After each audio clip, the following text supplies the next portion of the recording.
Hi, Jane here again with part two of Advanced Care Planning and Advanced Directives.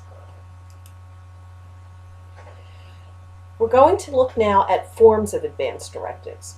One that everybody's heard of is a living will. This is a written document that describes the patient's general beliefs about when to medically treat and not treat. You can say whatever you want in a living will. The more you make clear what you want and what you don't want, the more guidance that the medical community will have. You can express a philosophy about your feelings about life and being kept alive. You can say you want to be cryogenically frozen until a cure is found for what you have. Or you can say you don't want to be kept alive in a chronic vegetative state like Karen Ann Quinlan, or to be kept alive with a feeding tube like Terry Schiavo.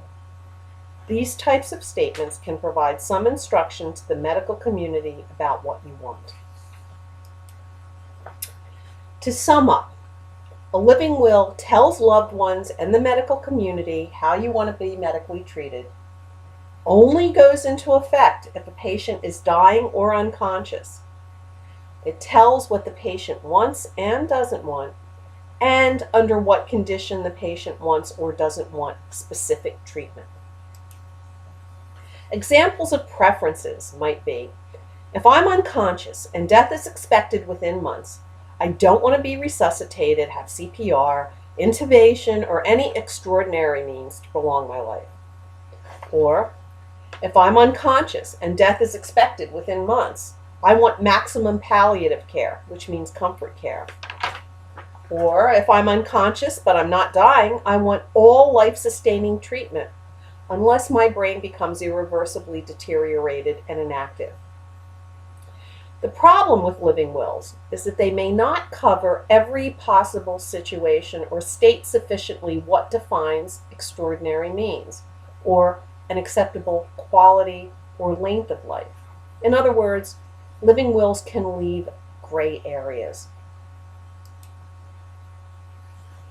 So far, we've talked about one type of advanced directive, which is the living will. The second type of advanced directive is technically called a healthcare durable power of attorney, which is most likely and most frequently referred to as a healthcare proxy, or POA, power of attorney. For purposes of this discussion, those terms will be used interchangeably. The purpose of a healthcare proxy is to provide insight into the patient's wishes and provide firm direction to the medical community when there's a gray area. It allows the individual to name one or more persons who can make decisions on medical treatment when the patient is incapacitated. This is why it's important for the writer of the POA, power of attorney, to have detailed discussions with the proxy about what kinds of treatment they want and don't want. This allows for the trusted judgment of the named proxy, who knows the patient's wishes, to be relied upon if the exact circumstances are in a gray area and not specifically covered by the living will, or if there's no living will. A proxy can be a patient's family member, a loved one, a trusted associate, friend, lawyer, or religious person. A power of attorney can also be useful for patients who may have difficulty putting distasteful healthcare decisions in writing. It's a good idea to name more than one healthcare proxy. They can be named in priority order in case the top proxy isn't available. For example, a husband and wife are each other's healthcare proxies, but they're both in an accident and become incapacitated. In this case, the husband might have named his brother as the second proxy, and the wife might have named her best friend as her second proxy. They can name a third and fourth proxy if they wish, in case one of the proxies moves away, becomes available for whatever reason, or perhaps has passed away. Perhaps the person didn't update his or her advanced care plans and name a different healthcare proxy. Some people might wonder why they really need both a living will and a healthcare proxy. Some people might consider a living will sufficient without the need for a proxy. They might not want to burden family or friends with making life and death decisions, and they feel that the living will provides enough direction to the medical community to make needed decisions. They're willing to bear the consequences of not having a healthcare proxy. Other people might consider just having a healthcare proxy is sufficient, and they don't need a living will. They might be uncomfortable putting thoughts about not being resuscitated in writing. They may have faith that their spouse or other proxy will do the right thing at the right time, whatever that is. But consider that this is really a heavy responsibility to place on someone. And it's even heavier if the person doesn't have a living will to offer written guidance as to the patient's wishes. Other family members or friends may question the motives of the proxy for making decisions that either extend or end their loved one's life. That's why people who take the time to do advanced care planning often have both types of written directives, a living will and name a healthcare proxy. What about the person who has a living will but hasn't named a healthcare proxy?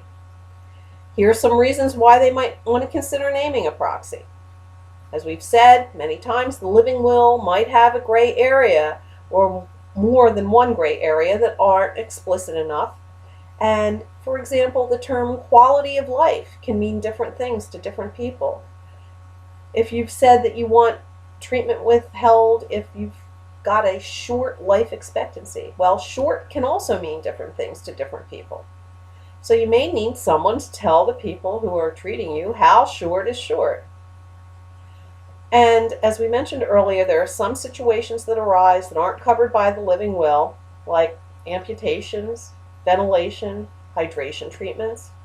A proxy can give the medical community direction when it comes to these gray areas.